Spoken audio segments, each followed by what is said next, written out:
নমস্কাৰ। আজি এটা ভিডিঅ' লৈ আহিছোঁ ভাগ্য।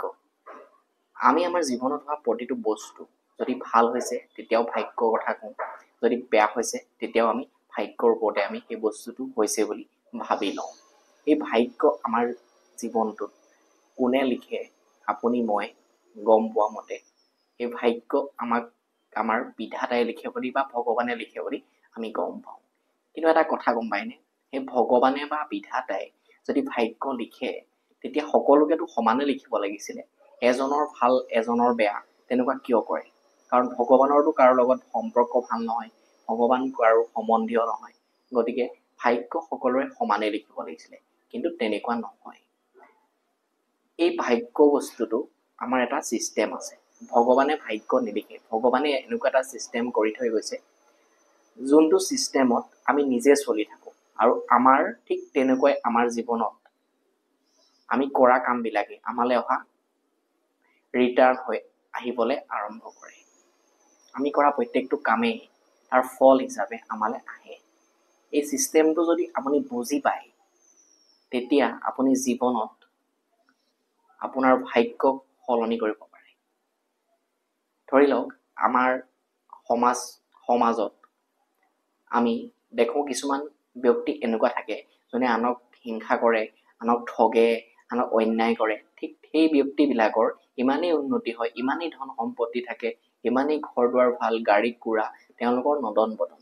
কিন্তু তাৰ বিপৰীতে কিছুমান মানুহ চাবচোন, যিজন ব্যক্তি এনিটাইম ভগৱানৰ নামেই লৈ থাকে, মানুহক ভালকৈও ব্যৱহাৰ কৰে, কাৰো লগত ধন কাজিয়া একো নহয়, কাৰো এটকাও ঠগি তেওঁ নাখায়। ঠিক সেইসকল ব্যক্তিৰ কিন্তু কি হয়, আৰ্থিক অৱস্থা ভাল নহয়, ঘৰ দুৱাৰ তেওঁলোকৰ ভাল নহয়।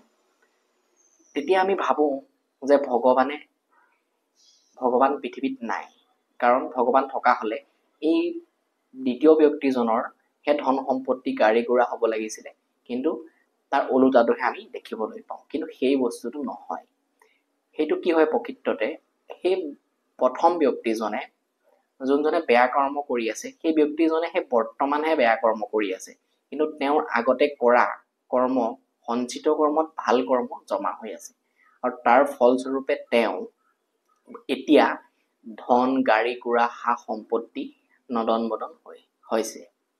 গতিকে তেওঁ এতিয়া কৰি থকা কৰ্মৰ সেইটো ফল নহয়, সেইটো তেওঁ আগতে কিবা ভাল কৰ্ম কৰাৰ বিনিময়তে এতিয়া সেইখিনি ফল ভোগ কৰিবলৈ পাইছে।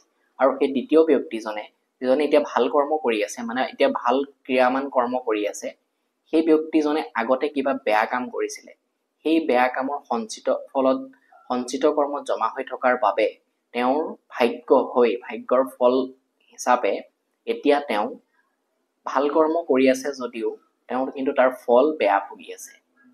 কাৰণ এতিয়া কৰি থকা ভাল কৰ্মখিনি তেওঁ সঞ্চিত কৰ্মত জমা হৈ আছে, সেইখিনি তেওঁ এদিন নহয় এদিন ভাল হৈ তেওঁৰ ভাগ্য হিচাপে এদিন নহয় এদিন তেওঁলৈ ঘূৰি আহিব।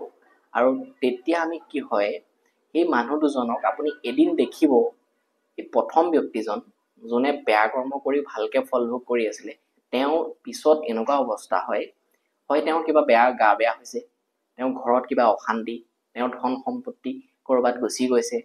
আৰু সেই পিছৰ ব্যক্তিজন যোনে ভাল কৰ্ম কৰিও বেয়াকে ভোগ কৰি আছিলে, তেওঁৰ ভালকে ল'ৰা ছোৱালীয়ে পঢ়া শুনা কৰি ভাল চাকৰি পায়, সেই ব্যক্তিজন দিনে দিনে উন্নতি হ'বলৈ ধৰিছে।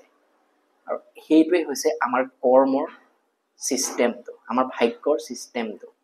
আমি ভাগ্য কেনেকে আমি নিজে আমাৰ নিজৰ ভাগ্য লিখিব পাৰোঁ। গতিকে আৰু কিছুমান কি হয়, আপোনাৰ ভাগ্যত যিটো বস্তু পাবলৈ থাকে আপুনি সেইটো এদিন নহয় এদিন পাবই, লাগিলে দুদিন দেৰি হওক।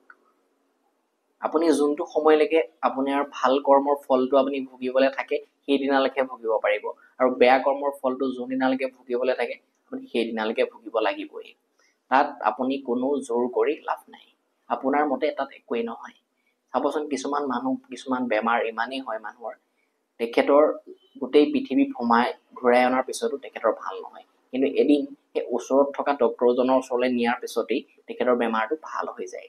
কাৰণ তেখেতে আগতে কৰা কিছুমান বেয়া কৰ্মৰ ফলত তেওঁ সেইটো ভাগ্যৰ ফল ভুগিবলৈ তেওঁ সেই সময়লৈকে সময় আছিলে এই সময়টো পাৰ হৈ যোৱাৰ লগে লগে তেখেতে এই ওচৰৰ ডক্তৰজনৰ ওচৰতে অসুখটো ভাল হৈ গৈছে ঠিক তেনেকৈ আমাৰো আমি চাকৰিৰ কাৰণে ইমানেই এপ্লাই কৰোঁ ইমানেই পঢ়া শুনা কৰি থাকোঁ কিন্তু আমাৰ নহয় চাকৰি পটককৈ কিন্তু যোনদিনা চাবচোন এনেকুৱা এটা দিন আহিব আপোনাক কোনোবা এজন ব্যক্তি সন্মুখৰ পৰা আহি আপোনাক মাতি নি আপোনাক চাকৰি দিয়ে কেতিয়াবা এইটো আপোনাৰ মোৰ লগত আমি দেখি থকা আমাৰ জীৱনত চলি থকা কিছুমান নিয়ম আমি সকলোৱে এইবিলাক কথা দেখিছোঁ শুনিছোঁ গতিকে আপোনাৰ ভাগ্য আপুনি নিজেই লিখিব পাৰে ভাগ্য লিখা পেন ডায়েৰী আপোনাৰ হাততে আছে ভাল কৰ্ম কৰি আপোনাৰ ভাগ্য আপুনি নিজে লিখিবলৈ লওক আৰু এই কথাবিলাক আমাৰ জ্যেষ্ঠসকলে সকলোৱে গম পায় কিন্তু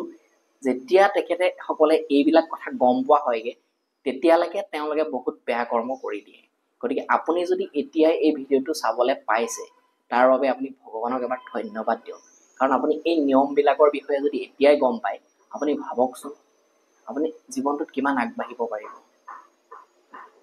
কৰ্ম নকৰাকৈ এক ছেকেণ্ডো থাকিব নোৱাৰোঁ আমি কৰ্ম কৰিবই লাগিব গতিকে আমি কৰা প্ৰত্যেকটো কৰ্মৰ ফলত আমাৰ ভাল কৰ্মৰ কাৰণে ভাল ফল আৰু বেয়া কৰ্মৰ কাৰণে বেয়া ফল আমি পামেই ধন্যবাদ চেনেলটো ছাবস্ক্ৰাইব কৰিব আৰু ভিডিঅ'টো শ্বেয়াৰ কৰি দিব ইমানখিনি সময় ভিডিঅ'টো চোৱাৰ বাবে আপোনালোকলৈ আকৌ এবাৰ ধন্যবাদ জনাইছোঁ